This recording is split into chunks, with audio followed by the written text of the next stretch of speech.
వహిస్తాడు. ఒక నాయకుడు తయారు కావటం అనేది రాత్రికి రాత్రి ఏ నాయకుడు తయారు కాడు. డబ్బులు లేని సమాజంలో, అణిచివేత ఉన్న సమాజంలో, వివక్ష ఉన్న సమాజంలో, ఊరికి దూరంగా నెట్టివేసిన సమాజంలో ఒక నాయకుడు తయారు కావటం అంటే అది సామాన్యమైన విషయం కాదు. సామాన్యులు అసామాన్యులుగా మారే చరిత్ర, అది మాదిగ కులము రూపొందించిన చరిత్రలోంచి భాగంగా ఆయన తయారై వచ్చాడు.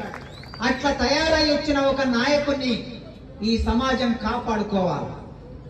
ఆ నాయకుడు ఇన్ని ప్రలోభాలు పెట్టినా, రాజకీయ పార్టీలు సీట్లు ఇస్తాన్నా, ఎన్ని రకాల నిర్బంధాలు ప్రయోగించినా ఆ నాయకుడు పట్టు విడవకుండా ఈ 30 సంవత్సరాలు నిటారుగా వెన్నుపూస నిలబెట్టుకొని నిటారుగా నిలబడ్డాడంటే అట్లాంటి నాయకుడు తయారైన ఈ నేల మీద మళ్ళీ ఒక నాయకుడు తయారు చేసుకోవడానికి చాలా సమయం పడుతుంది. అందుకే నాయకుని కాపాడుకోవాలి, న్యాయాన్ని కాపాడుకోవాలి. న్యాయాన్ని కాపాడితే నాయకుడు కాపాడబడతాడు. ఈ రెండు వేరు వేరు కాదు. ఎందుకంటే మనం నమ్ముకున్న దారి, నడిచిన దారి, నడవబోయే దారి అది న్యాయబద్ధమైనది, అది ధర్మబద్ధమైనది. ఆ ధర్మం కోసం పోరాటం చేయాలి. మీకు ఒక్క విషయం గుర్తు చేస్తా. ఇక్కడ కూర్చున్న మీ అందరికీ మహాభారతం తెలుసు. విన్న వాళ్ళు ఉన్నారు, చదివిన వాళ్ళు ఉన్నారు, తెలుసుకున్న వాళ్ళు ఉన్నారు. మహాభారతంలో చిట్ట చివరి యుద్ధం జరగబోతుంది. ఇక 5 ఊళ్ళు కావాలని అడిగారు పాండవులు. 5 ఊళ్ళు కాదు కదా, సూది మొన మోపెంత స్థలం కూడా ఇవ్వను పాండవులకి, ఏం చేసుకుంటారో చేసుకోమని దుర్యోధనుడు అన్నాడు. అన్న తర్వాత శ్రీకృష్ణుడు రాయబారానికి వెళ్ళాడు ఢిల్లీకి. ఆనాడు దాన్ని హస్తినాపురి అనేవారు. ఆ హస్తినాపురికి రాయబారానికి శ్రీకృష్ణుడు వెళ్ళిన తర్వాత అక్కడ కూర్చున్న వాళ్ళందరూ వేదిక మీద దుర్యోధనుడు ఉన్నాడు, ధృతరాష్ట్రుడు ఉన్నాడు, భీష్ముడు ఉన్నాడు, విదురుడు ఉన్నాడు, అశ్వత్థాముడు ఉన్నాడు. వీళ్ళందరూ సభలో ఉన్నప్పుడు చిట్ట చివరికి కృష్ణుడు ఒక మాట అడిగాడు. మీరు ఇంతమంది పెద్ద మనుషులు ఉన్నారు కదయ్యా, న్యాయానికి అన్యాయానికి మధ్యన యుద్ధం జరుగుతున్నది, న్యాయానికి అన్యాయానికి మధ్యన చర్చ జరుగుతున్నది. మీరు నీతి తెలిసిన వాళ్ళు, ధర్మం తెలిసిన వాళ్ళు, న్యాయం తెలిసిన వాళ్ళు, ఇంత అన్యాయం చేస్తుంటే దుర్యోధనుడు మీరందరూ మౌనంగా ఉన్నారు. ఈ మౌనంగా ఉన్నటువంటి ఇది చరిత్ర గుర్తు పెట్టుకుంటుంది. చరిత్రలో ఎప్పుడైనా మీరు దోషులుగా నిలబడవలసి వస్తుంది అని కృష్ణుడు ఆ మాట అనగానే భీష్ముడు లేచి మాట్లాడాడు. కృష్ణ, నీవు చెప్పిన మాట నిజమే, నీవు అడిగింది న్యాయమైన ప్రశ్న, నీ ప్రశ్నకు సమాధానం చెప్పి తీరాలి. నేను భీష్ముడిని, పితామహుని గనక తప్పక నీ ప్రశ్నకు సమాధానం చెప్పాలని ఆయన లేచి ఏమన్నాడో తెలుసా? ఇక్కడ ఇన్ని సంవత్సరాల కాలం దుర్యోధనుడు పెట్టిన ఉప్పు తిని నేను ఈ రాజ్యంలో ఉన్నాను. దుర్యోధనుడు ఉప్పు తిన్నాను అంటే దుర్యోధనుడు పెట్టిన అన్నం తిన్నానని అర్థం. దుర్యోధనుడు పెట్టిన అన్నం తిన్నాను కనుక రేపు పాండవులకి, దుర్యోధనుడికి, కౌరవులకి మధ్యన యుద్ధం జరిగితే నేను ఎటువైపు నిలబడి యుద్ధం చేస్తానంటే దుర్యోధనుడి వైపు, అంటే కౌరవ వైపు నిలబడి యుద్ధం చేస్తాను. ఉప్పు తిన్నందుకు ఉప్పు రుణం తీర్చుకోవడానికి అన్యాయమైనా సరే దుర్యోధనుడి వైపు నిలబడి యుద్ధం చేస్తా. కానీ మనసులో ఏం కోరుకుంటానంటే పాండవులు గెలవాలని మనసులో కోరుకుంటా, న్యాయం గెలవాలని కోరుకుంటా అన్నాడు. మనమందరం ముఖ్యంగా ఇక్కడ మొన్న ఆర్ట్స్ కాలేజ్ కి మన మిత్రులు ఇక్కడ నుంచి వచ్చారు, ఒక 10-15 మంది వచ్చినప్పుడు కూడా ఒక మాట చెప్పాను నేను. మేధావులుగా ఎదిగిన వాళ్ళం, చదువుకున్న వాళ్ళం, వర్గీకరణ వల్ల ఉపయోగపడ్డ వాళ్ళం, మనం అందరం ఇవాళ ఎదిగి ఉన్నాం. మనం మాట్లాడకపోతే మన సమాజానికి అన్యాయం చేసిన వాళ్ళం అవుతాం. 60 నుంచి 70 లక్షల మంది ఉన్న మాదిగ ప్రజలకి అన్యాయం చేసిన వాళ్ళం అవుతాం. కనుక మీరు చేస్తున్న ఈ ప్రయత్నంలో తప్పనిసరిగా నేను వస్తాను, సభ పెట్టాలన్నాను. అందుకే మిత్రులారా, ఇవాళ ఇంత మంచి సభ జరుగుతున్నది. ఒక్క ఇబ్రహీంపట్నంలో, ఒక్క కూడలిలో టెంట్ వేసుకుంటే ఇంతమంది సమకూరారు. ఒక్క ఇబ్రహీంపట్నంలో, ఒక్క కూడలి, అంబేద్కర్ కూడలిలో ఈ టెంట్ వేసుకుంటే ఇంతమంది వచ్చారు. ఈ తెలంగాణ రాష్ట్రం మొత్తం, రాష్ట్రం అంతా టెంటుగా మారిపోతే ఎన్ని లక్షల మంది రోడ్ల మీదకి వస్తారో ఆలోచించాలి. అందుకే అన్యాయం వైపు నిలబడి యుద్ధం చేయాలనుకున్నా, న్యాయం గెలవాలనుకున్నాడు ఆనాటి భీష్ముడు. ఇవాళ న్యాయం మన పక్షాన ఉన్నది. మనము నింటున్న ప్రతి అన్నం మెతుకు మీద ఉద్యోగస్తులైన వాళ్ళు, రాజకీయ నాయకులైన వాళ్ళు, చదువుకున్న వాళ్ళు, మనం తింటున్న ప్రతి అన్నం మెతుకు మీద ఈ ఉప్పు రుణం ఎవరు? ఈ ఉప్పు ఎవరిదంటే మన ప్రజలది. ఆ ఉప్పు రుణం తీర్చుకునే ఒక సందర్భం మన ముందుకు వచ్చింది. ఈ సందర్భంలో కొన్ని అబద్ధాలను ప్రచారం చేస్తూ ఉన్నారు. ఈ అబద్ధాలకి రేపు మనం సమాధానం చెప్పాలి. ఎందుకంటే అన్నాడు కదా, అబద్ధమే 10 సార్లు నిజం నిజం నిజం అంటే అదే నిజమైపోయి ఈ సమాజంలో మనం జీవిస్తున్నాం. సోషల్ మీడియా ఉన్నది, మీడియా ఉన్నది. ఆ మీడియా సోషల్ మీడియాలో ప్రచారం చేస్తూ ఉన్నారు గనక ఒక సామెత ఉన్నది తెలంగాణలో, సత్యం అంటే నిజం, నిజం నిద్ర లేవక ముందు అబద్ధం చెప్పులో కాలు పెట్టి ఊరంతా తిరిగి వచ్చిందంట. నిజం నిద్ర లేవలేదు. మనం ఇప్పుడు నిద్రలో ఉంటే ఆ ప్రమాదం, మనం నిద్ర లేవక ముందే అబద్ధం మొత్తం లేచి తిరుగుతూ ఉన్నది. కనుక నిజం కూడా అప్పుడప్పుడు ఇది నేను నిజమే అని మేల్కొనడానికి, నేను నిజమే అని చెప్పడానికి మనం మేల్కొని ఉండాలి. నిప్పు ఉంటుంది, నిప్పు మీద బూడిద ఉంటుంది. అది నిప్పని తెలియదు మనకి. అది నిప్పని తెలవాలంటే ఆ బూడిద పోవాలి. ఆ బూడిద పోవాలంటే ఒక పెద్ద గాలి రావాలి. ఆ గాలి వచ్చినప్పుడు బూడిద కొట్టుకపోతుంది. నేను నిప్పునే అని అది మనకు నిప్పును అర్థం చేస్తుంది. నిజం నిప్పు లాంటిది కనుక ఆ నిప్పును మనం ప్రచారం మొదలు పెట్టాలి. మొదటిది వాళ్ళు ఏమంటున్నారంటే, మొన్ననే కొద్దిమంది మేధావులు కలిశారు. వాళ్ళు ఆ మేధావులు అందరూ కలిసి ఒక ప్రెస్ మీట్ పెట్టారు, ఒకటి రిలీజ్ చేశారు. ఆ ప్రెస్ లో వచ్చింది ఏమిటంటే, వర్గీకరణ జరగడానికి మేము అంగీకరిస్తున్నాం. మాల మేధావులు చెప్పిన మాట ఏమిటంటే, వర్గీకరణ జరగడానికి మేము అంగీకరిస్తున్నాం, కానీ వర్గీకరణ రాజ్యాంగబద్ధంగా జరగాలని కోరుకుంటున్నాం. ఈ రాజ్యాంగబద్ధంగా జరగాలని కోరుకోవటం ఏమిటి? ఇందులో కిడికేమిటి అంటే, ఇప్పుడు రాజ్యాంగబద్ధంగా వర్గీకరణ జరగలేదు, రాజ్యాంగబద్ధంగా తీర్పు రాలేదు అనుకుంటున్నారా? వాళ్ళు చెబుతున్న తప్పుడు ప్రచారం ఇదే. రాజ్యాంగబద్ధంగానే ఇప్పటి వరకు కమిషన్లు వేశారు. రాజ్యాంగబద్ధంగానే సుప్రీంకోర్టు 2 సంవత్సరాలు అధ్యయనం చేసిన సుప్రీంకోర్టు, నాకు తెలిసి ఇప్పటి వరకు సుప్రీంకోర్టు చాలా తీర్పులు ఇచ్చింది. కానీ వర్గీకరణ మీద ఇచ్చిన తీర్పు మీద చేసినంత అధ్యయనం, సమీకరించిన మెటీరియల్ బహుశా ఇంకొక తీర్పు మీద వాళ్ళు సేకరించకపోవచ్చు. ఈ దేశంలో ఉన్న అనేక రాష్ట్రాల నుంచి, ఎన్జిఓల నుంచి సమాచారం తెప్పించుకున్నారు, మేధావుల నుంచి సమాచారం తెప్పించుకున్నారు, ప్రభుత్వాల నుంచి సమాచారం తెప్పించుకున్నారు, విస్తృతంగా అధ్యయనం చేశారు.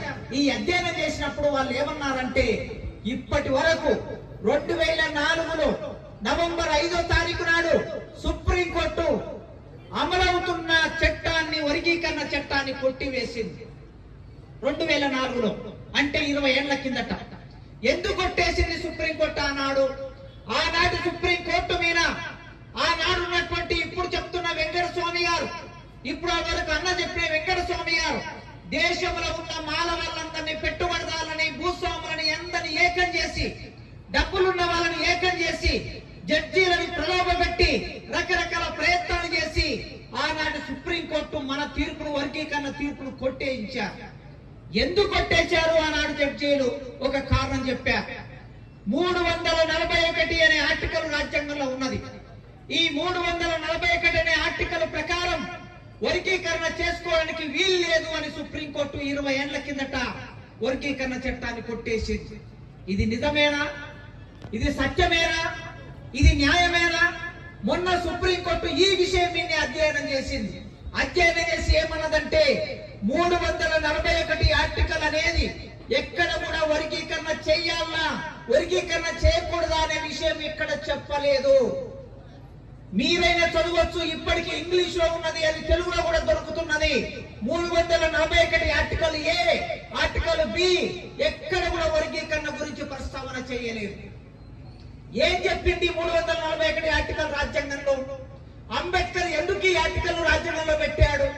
ఎందుకు పెట్టాడంటే, ఎప్పుడైనా సరే భారతదేశంలో నోరున్న వాళ్ళు, డబ్బులున్న వాళ్ళు, ప్రాబల్యం ఉన్న వాళ్ళు ఎస్సీల జాబితాలో ఏదైనా ఒక కులాన్ని తీసుకొచ్చి పెట్టొచ్చు, ఏదైనా ఒక కులాన్ని తీసివేయొచ్చు. కనుక అంత ఈజీగా తీసివేయకుండా, తెచ్చి పెట్టకుండా 341 ఒక ఆర్టికల్ ను పగడబందిగా అంబేద్కర్ రూపొందించి పెట్టాడు. ఒకవేళ ఒక కులాన్ని తీసివేయాలన్నా, ఒక కులాన్ని చేర్చాలన్నా పార్లమెంటు సమావేశం కావాలి, చర్చ జరగాలి, మెజార్టీ ఆమోదించాలి, రాష్ట్రపతి దగ్గరికి బిల్లు వెళ్ళాలి, అది ఒక ప్రభుత్వ ఆర్డర్ గా మారాలి. అప్పుడు ఒక కులాన్ని చేర్చడం గాని ఒక కులాన్ని తీసివేయడం గాని జరగాలని అంబేద్కర్ చెప్పాడు. ఈ 341 ఆర్టికల్ కులాన్ని చేర్చడం, కులాన్ని తీసివేయడం మాత్రమే చెబుతుంది తప్ప ఎక్కడ కూడా వర్గీకరణ చెయ్యాలని గాని వద్దని గాని 341 ఆర్టికల్ చెప్పడం లేదు. మొన్నటి సుప్రీంకోర్టులో ఉన్న 7 మంది జడ్జీలు ఈ విషయం గురించి ఆలోచించారు. విస్తృతంగా అధ్యయనం చేసి భారత రాజ్యాంగం ప్రకారమే వర్గీకరణ న్యాయమైంది అని చెప్పారు. వాళ్ళు భారత రాజ్యాంగం ప్రకారమే న్యాయమైందన్నారు. ఎందుకంటే భారత రాజ్యాంగంలో ప్రియంబుల్ ఏం చెప్తున్నది? రాజ్యాంగ ప్రవేశిక భారతదేశ ప్రజలమైన మేము భారతదేశాన్ని సర్వసత్తాక సార్వభౌమ గణతంత్ర ప్రజాస్వామ్య లౌకిక సామ్యవాద రాజ్యంగా గుర్తిస్తున్నాము. అవకాశాల్లో సమానత్వం, రాజకీయాల్లో సమానత్వం, విద్యారంగంలో సమానత్వం, ఉద్యోగాల్లో సమానత్వం, వాక్ స్వాతంత్రంలో సమానత్వం, ప్రజలందరూ సమానంగా జీవించేటట్లు రాజ్యాంగం హామీ ఇస్తున్నది అని భారత రాజ్యాంగం చెప్పింది. ఈ 7 మంది జడ్జీలలో 6 మంది జడ్జీలు ఈ విషయాన్ని తీసుకున్నారు. భారతదేశ రాజ్యాంగానికి ఆత్మ వంటిది ఏమిటంటే రాజ్యాంగ ప్రియంబుల్. ఆ రాజ్యాంగ ప్రియంబుల్, రాజ్యాంగ ప్రవేశిక మొత్తం రాజ్యాంగానికి ఆత్మ వంటిది. ఆ రాజ్యాంగ ఆత్మ వంటి దాన్ని తీసుకొని ఆర్టికల్ 15 చెప్పారు, ఆర్టికల్ 16 చెప్పారు. ఆర్టికల్ 15 ప్రకారం మనుషులందరూ సమానమే అని చెప్తున్నది ఆర్టికల్ 15. ఆర్టికల్ 16 ఏం చెప్తున్నదంటే ఉద్యోగాలు పొందడానికి ప్రతి మనిషికి, భారతదేశంలో పుట్టిన ప్రతి ఒక్కరికి హక్కు ఉన్నది. అందరికీ ఉద్యోగాలు సమానంగా రాజ్యం అనేది కల్పించాలని ఆర్టికల్ 16 చెప్తున్నది.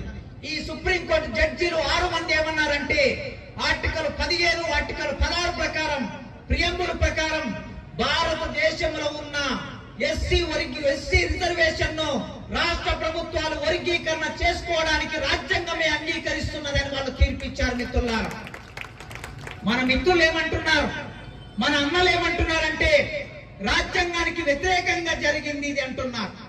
మన అన్నలైన మేధావులు ఏమంటున్నారంటే రాజ్యాంగబద్ధంగా జరగాలంటున్నారు. రాజ్యాంగానికి వ్యతిరేకంగా ఎక్కడ వర్గీకరణ జరగలేదు, గతంలో జరగలేదు, మొన్న ఇచ్చిన తీర్పులో లేదు.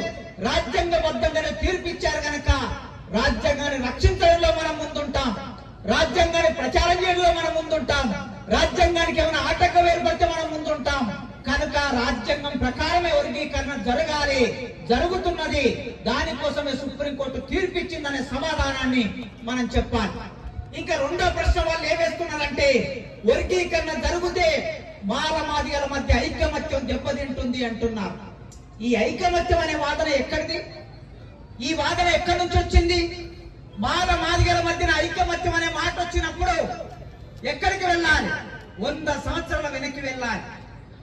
ఆనాడు అంబేద్కర్ రిజర్వేషన్లు కావాలని అంబేద్కర్ అడిగితే గాంధీ రిజర్వేషన్లు వద్దన్నాడు. ఎందుకు వద్దన్నాడు? రిజర్వేషన్లు ఇస్తే దళితులు, ఇతర కులాల వాళ్ళు రెండుగా దేశం విభజన జరుగుతుంది, మన మధ్యన ఐకమత్యం దెబ్బతింటది. స్వాతంత్రం వచ్చింది గనక మనం అందరం మంచి రాజ్యాన్ని రూపొందించుకొని మంచి పరిపాలన చేసుకుందాం, రిజర్వేషన్లు ఎందుకు అంబేద్కర్ నీకు అని అడిగాడు. అడిగితే అంబేద్కర్ ఏమన్నాడు? 1000 సంవత్సరాలుగా గుడికి, బడికి, సంపదకి, రాజ్యానికి దూరంగా ఉన్నటువంటి మేము మనుషులుగా చూడని మమ్మల్ని ప్రధాన స్రవంతిలోకి మేము రావాలంటే మాకు చదువుకోవడానికి, ఉద్యోగం చేయడానికి, రాజకీయాల్లోకి రావడానికి మాకు హక్కు కావాలి. ఆ హక్కు రిజర్వేషన్ ద్వారానే వస్తుందని అంబేద్కర్ అడిగాడు. గాంధీ ఏమన్నాడు? విడిపోవడం అవుతుంది అన్నాడు, ఐకమత్యం దెబ్బతింటుంది అన్నాడు. ఆనాడు గాంధీ మాట్లాడింది తెలంగాణకి ఆంధ్రకి మధ్యన చర్చ వచ్చినప్పుడు తెలంగాణ ప్రజలందరూ 4 కోట్ల మంది ప్రజలు తెలంగాణ కావాలని అడిగారు. ఆంధ్ర వాళ్ళు ఏమన్నారు? మనం విడిపోవద్దు, అన్నదమ్ములాగా మనం కలిసి ఉందామని ఆంధ్ర వాళ్ళు అన్నారు. తెలంగాణ వాళ్ళు మాకు ప్రత్యేక రాష్ట్రం కావాలన్నారు. ఇక్కడ ఐకమత్యాన్ని తీసుకొచ్చారు. వర్గీకరణ ద్వారా ఎవరి పొలాలు వాళ్ళకి 15% రిజర్వేషన్ ఈ రాష్ట్రంలో ఉన్నటువంటి సింధులకి, డక్కలకి, మాస్టర్లకి, బుడుగ సంఘాలకి, బైండ్లకి, అన్ని కులాలకి, వాళ్ళు నీరటికారులైనా, వాళ్ళు బ్యాగరులైనా, దాసర్లైనా, ఎస్సీలలో ఉన్న 59 కులాలకి సమానంగా 15% రిజర్వేషన్ ఎవరి జనాభా ప్రకారం వాళ్ళని పంచుకుందామని మనమంటే వాళ్ళేమంటున్నారు? ఐకమత్యం అంటున్నారు. గాంధీ చెప్పిన ఐకమత్యం, ఆంధ్రులు చెప్పిన ఐకమత్యం ఇవాళ మన అన్నలు చెప్తున్నారు. కనుక ఎప్పుడైనా సరే మిత్రులారా మీరు గుర్తు పెట్టుకోండి, ఇక్కడ కూర్చున్న వాళ్ళు చాలా మంది మీ ఇళ్లలో 2, 3, 4 అన్నదమ్ములు ఉండి ఉంటారు. తండ్రి ఆస్తి సంపాదిస్తే 10 ఎకరాల భూమి సంపాదిస్తే 5 మంది అన్నదమ్ములు ఉంటే మనిషికి 2 ఎకరాల చొప్పున తండ్రి అందరికి పంచి పెట్టాడు. అందరూ సంతోషంగా అందరూ ఐకమత్యంతో ఉంటారు. విడిపోయినంత మాత్రాన, వేరే కుటుంబాలు పెట్టుకున్నంత మాత్రాన, భూమి పంచుకున్నంత మాత్రాన, పెళ్లిళ్ళు చేసుకున్నంత మాత్రాన అన్నదమ్ములు అనేది పోతుందా ఎక్కడైనా?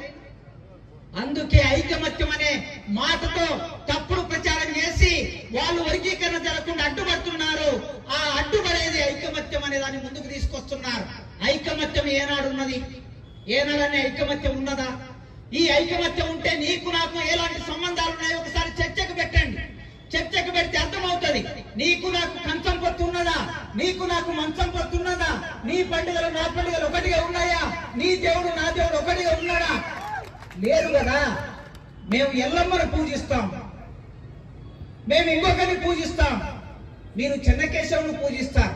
మేము జాంబవంతుని పూజిస్తాం, నీకు చెన్నకేశవుడు అయ్యాడు. చెన్నకేశవుడు నీకైతే జాంబవంతుడు నాకయ్యాడు.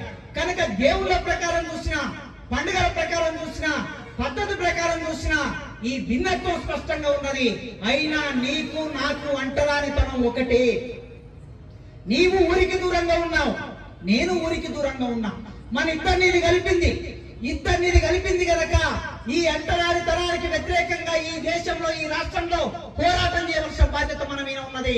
ఇప్పటి వరకు మిత్రులారా ఎన్ని రకాల పోరాటాలు జరిగిన పోరాటాల్లో ఇక్కడ కూర్చున్న కృష్ణన్న ముందున్నాడా లేదా అనేది 30 ఏళ్ల చరిత్ర ముందు పెట్టుకొని చూడండి. గీతారెడ్డి అనే ఒక మంత్రిని ఆనాడు ఒక నాయకుడు తప్పుడు మాట మాట్లాడితే గీతారెడ్డి మాలాని చూడలేదు మందకృష్ణన్న. గీతారెడ్డి నా అంటరాని బిడ్డను చూసి ఆ గీతారెడ్డికి సపోర్ట్ గా అన్న వెళ్లి పోరాటం చేశాడు. శంకర్రావు అనే ఒక మాల కులానికి చెందిన మంత్రి ఆ శంకర్రావుకు అవమానకరంగా ఆనాడు ఒక నాయకుడు మాట్లాడితే శంకర్రావుకు మద్దతుగా అన్న వెళ్లి పోరాటం చేశాడు. ఆ రోజు ఆత్మగౌరవం కోసం నిలబడ్డాడు.